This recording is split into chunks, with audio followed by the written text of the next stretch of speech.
আমার শ্বশুরবাড়ির আশেপাশে এত বাঁশঝাড় আছে যে বলার বাহিরে। দু কদম হাঁটলেই বাঁশঝাড়। আর লোকমুখেও শোনা যেত অনেক কথা। বেশিরভাগ আমার গ্রামের মানুষজনরা বলতো, তোর শ্বশুরবাড়ি তো একটা ভুতুড়ে গ্রাম। আমার স্বামীরা দুই ভাই বোন। আমার স্বামী বড় এবং তার ছোট বোন মানে আমার ননদিনী। গ্রাম মানে তো সন্ধ্যা হলেই রাত। রাত 7টার দিকে কাউকে বাহিরে পাওয়া যাবে না।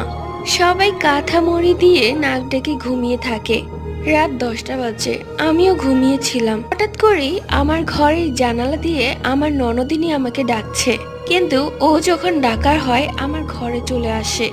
হয়তো গেট লাগানো তাই জানালা দিয়ে ডাকছে।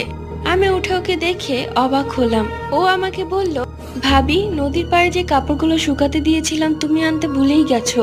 চলো তুমি আর আমি তা নিয়ে আসি। এমনিতেও আকাশের অবস্থা বেশ ভালো না। সময়টা ছিল গরম।